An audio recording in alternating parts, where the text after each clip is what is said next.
오늘 우리에게 주시는 하나님의 말씀은 시편 1편 1절로 6절까지의 말씀입니다.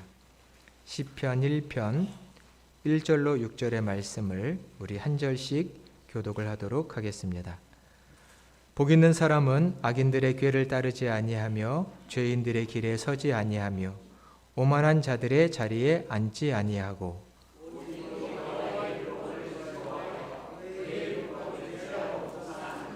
그는 시냇가에 심은 나무가 철을 따라 열매를 맺으며 그 잎사귀가 마르지 아니함 같으니 그가 하는 모든 일이 다 형통하리로다.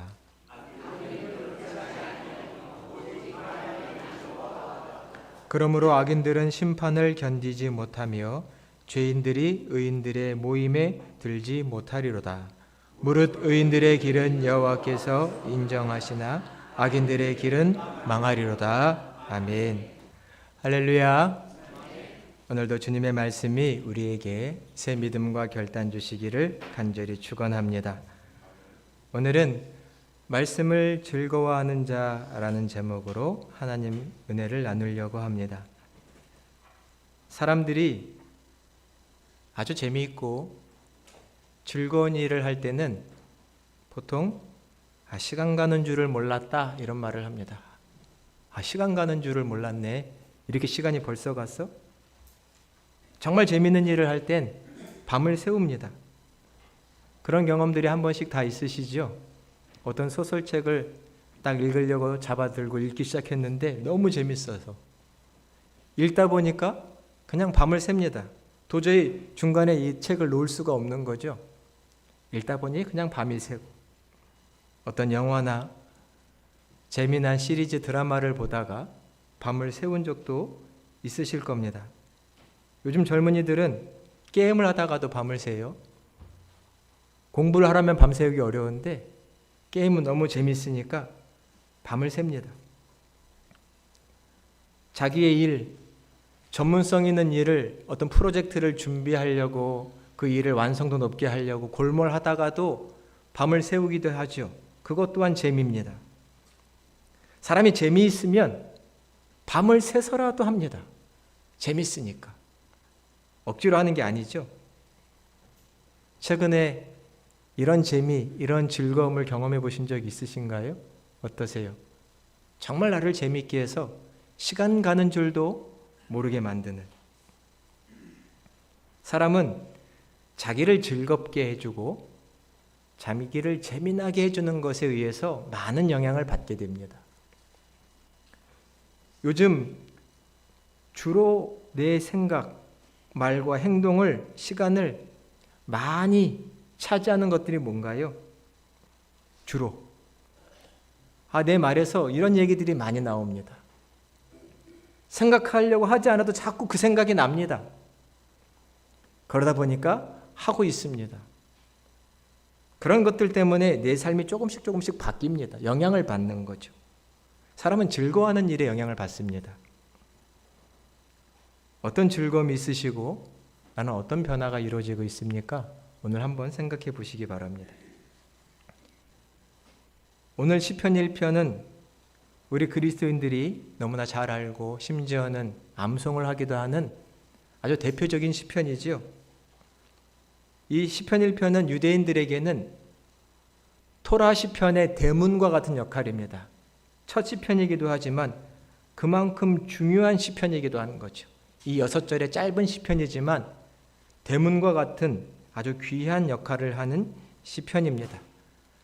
하나님 말씀, 율법, 토라를 어떻게 대해야 하느냐라는 것을 가르쳐주는 말씀입니다.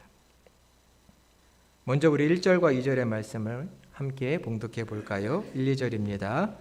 복 있는 사람은 악인의 길을 따르지 아니하며 죄인들의 길에 서지 아니하며 오만한 자들의 앉지 아니하고. 아멘. 율법을 즐거워하여 그의 율법을 주야로 묵상하는 자다. 아멘. 복 있는 사람은 악인들의 길을 따르지 아니하고 죄인들의 길에 서지 않고 오만한 자의 자리에 앉지 아니한다. 복 있는 사람과 악인이 비교가 되어 나오고 있습니다. 누가 복 있는 사람이냐? 그 조건이 두 가지 나오는데요. 1절에 보면 악인들의 길을 따르지도 죄인들의 길에 서지도 오만한 자의 자리에 앉지도 않는 사람이다.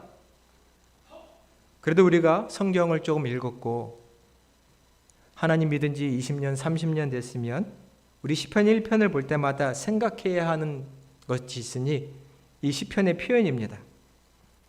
악인을 따라가고 또 악인들이 있는 곳에 서고 악인들이 모여있는 곳에 주저앉아서 살아가는 이 세 가지 동사가 1절에 나옵니다. 따라가고 서고 앉아버렸다.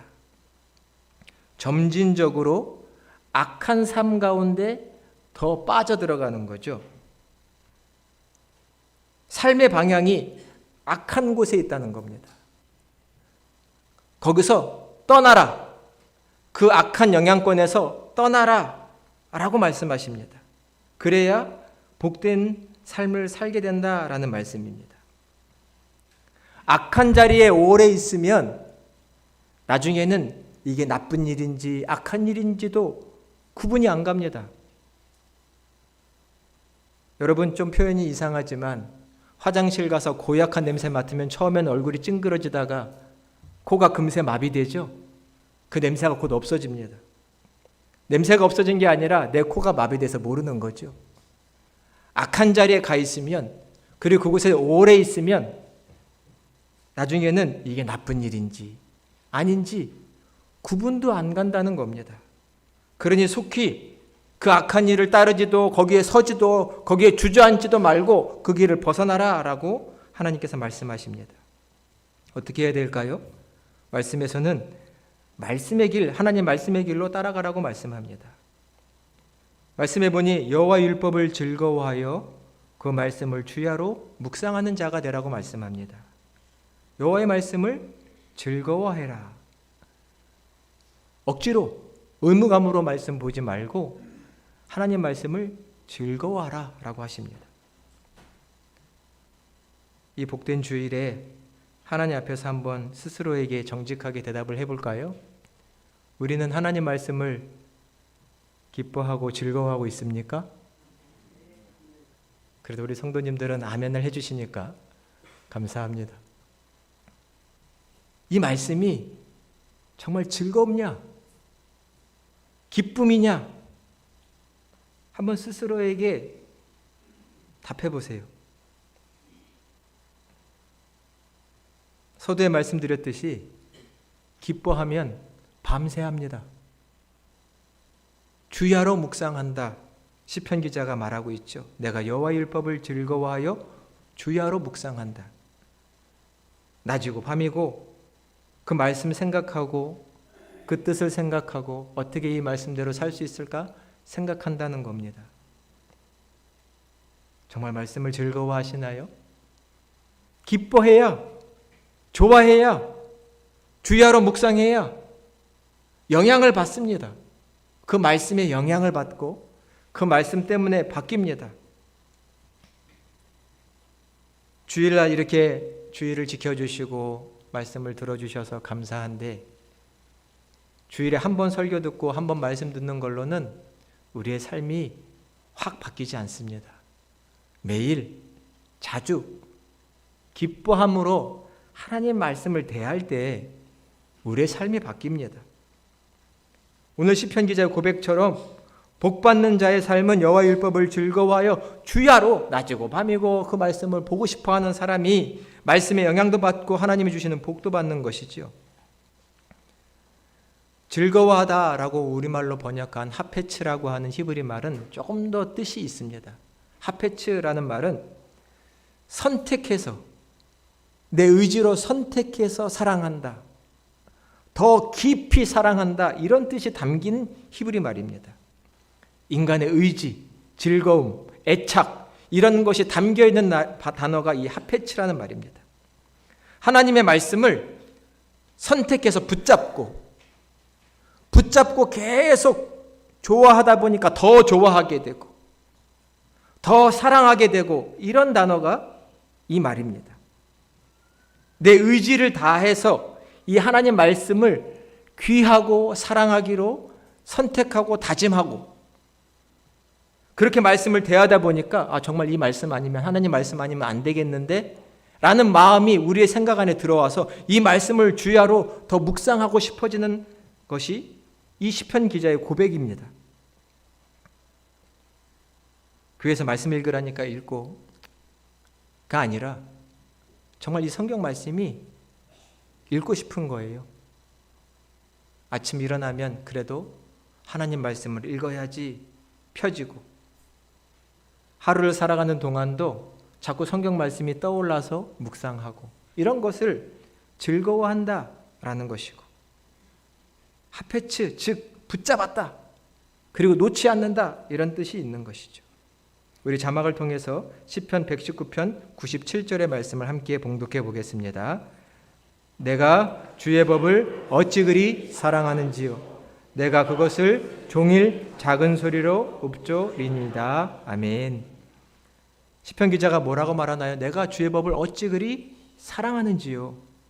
그래도 우리가 하나님 백성으로서 이 정도 고백은 한번 해봐야 되는 거 아닌가요? 여러분, 하나님 앞에서 하나님, 제가 하나님 말씀을 정말 정말 사랑합니다. 너무 사랑합니다. 너무 좋습니다. 이렇게 고백해 보신 적 있으세요? 이런 고백을 한 번쯤 해봐야죠. 내가 예수님 믿는 사람인데. 제가 이 말씀을 너무 좋아해서 늘 내 입술에서 중얼중얼거립니다. 그러고 싶습니다. 이런 고백이 우리 안에 한 번쯤은 있어야죠. 성령의 감화를 받으면 하나님의 말씀이 어찌 그리 달콤한지 모릅니다. 이런 신앙의 체험이 우리에게 있어야죠. 그래야 복받은 인생이 된다고 말씀합니다. 묵상한다라고 말한 하가라는 말은 소가 먹은 것을 되새김질하듯이 되뇌이는 것, 입을 중얼중얼거리는 것, 이것을 하가라고 말합니다. 하나님의 말씀을 내 입에서 중얼중얼거리는 거예요. 하루 종일 그 말씀이 떠올라서 계속 입으로도 되뇌이고 생각도 하고 어떻게 살까 생각도 하는, 이런 것을 묵상한다는 뜻입니다. 그냥 명상한다, 이게 아닙니다. 하나님의 말씀을 중얼중얼거리면서 되뇌이고 생각하고 살고자 방법을 생각하는 것들, 이런 것을 우리는 묵상이라고 말합니다. 즉 깊이 생각하는 겁니다. 깊이.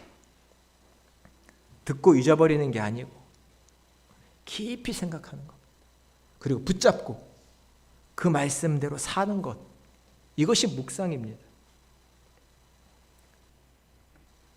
사순절을 맞이해서 우리가 통독을 하고 있지요. 제가 어저께 성경 통독을 하다가 갑자기 한 말씀이 저한테 확 들어왔습니다.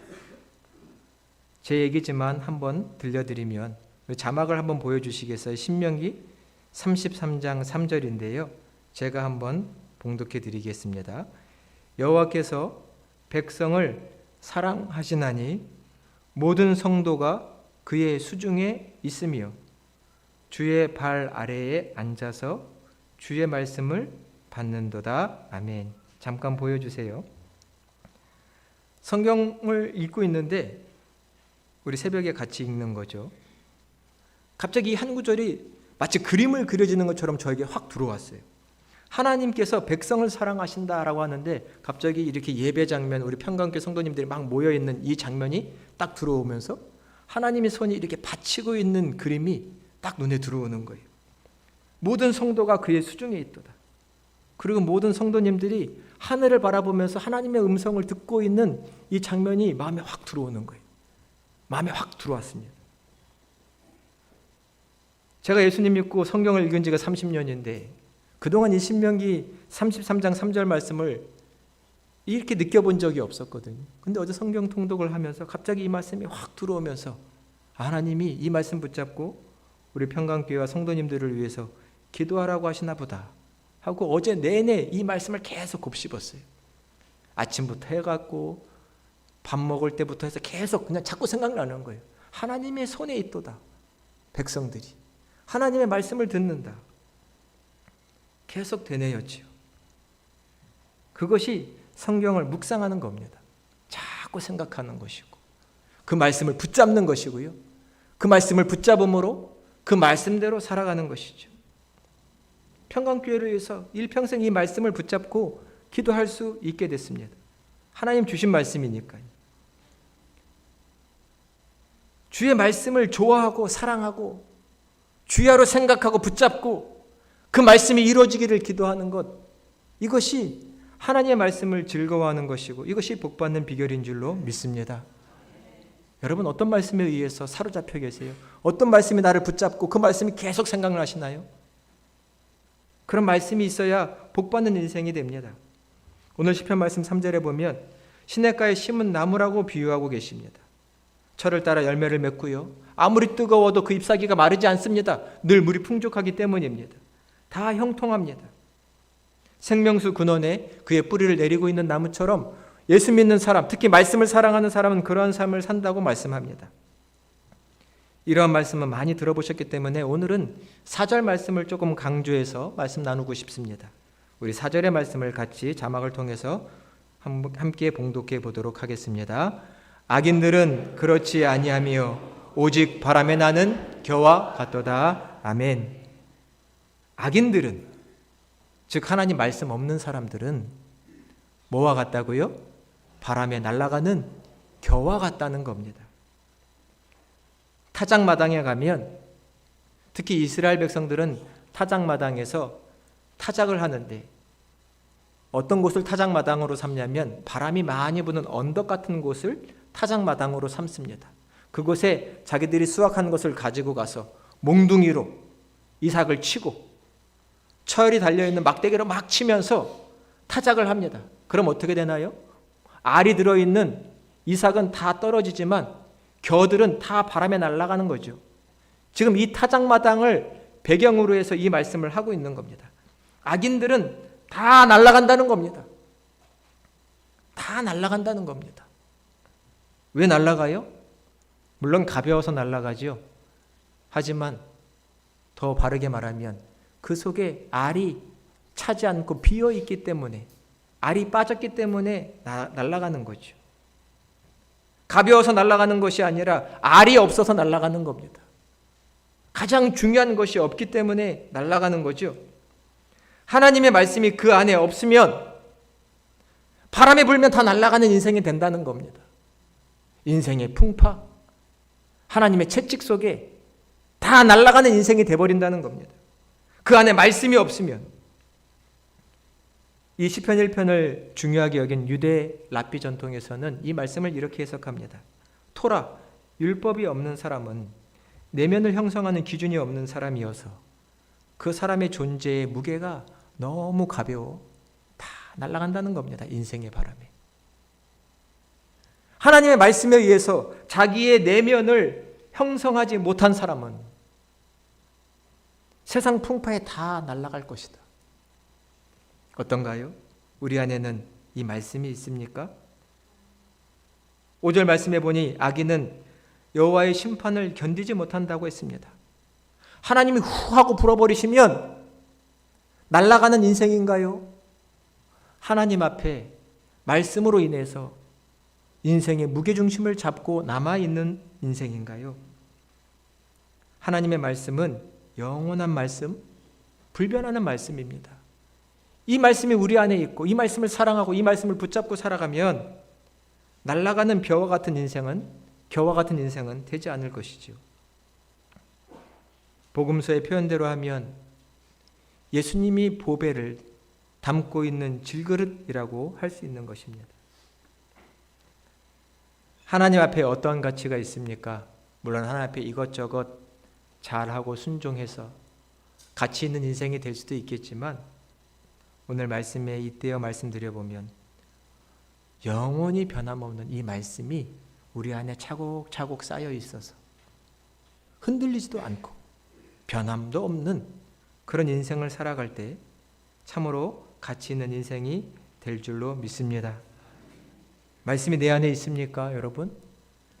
말씀이 내 안에 정말 있습니까? 사랑하세요, 말씀을? 이게 정말 중요합니다. 말씀을 한 구절만 더 봉독해 보겠습니다. 우리 에베소서 4장 14절의 말씀 함께 봉독해 보겠습니다. 이는 우리가 이제부터 어린아이가 되지 아니하여 사람의 속임수와 간사한 유혹에 빠져 온갖 교훈의 풍조에 밀려 요동하지 않게 하려 함이라. 아멘. 말씀해 보니 세상 온갖 풍조라고 되어 있습니다. 교훈이라는 말 때문에 약간 느낌이 퇴색되는데 세상의 온갖 풍조, 말씀해 보면 속임수고요. 온갖 우리를 유혹하는 것들입니다. 세상의 풍조. 바람이 저렇게 불면 저로 날아가고 이렇게 불면 일로 날아가는 그런 가벼운 인생이 되지 않고 하나님의 말씀으로 인해서 무게중심을 잘 잡고 살아가는 인생이 되어야 한다는 것입니다. 야, 이렇게 하면 돈 벌 수 있대. 저렇게 하면 인기가 많아진대. 세상의 생각들, 세상의 풍조에 휩쓸려가는 인생이 아니라 이렇게 하면 인생이 즐겁고 행복하되 쾌락에 쫓아가는 인생이 아니라 하나님 말씀으로 인하여 무게를 딱 잡고 중심을 잡고 살아가는 인생이 되어야 한다는 말씀입니다. 6절에 보면 악인은 망할 거라고 되어 있습니다. 세상 풍조 따라갔는데요. 그렇게 하면 잘 되고 성공할 줄 알았는데 일이 따라가고 저리 불려가다가 건강도 잃고 사랑하는 가족도 잃고 재산도 잃고 마지막에는 하나님도 잃었습니다. 다 잃어버렸습니다.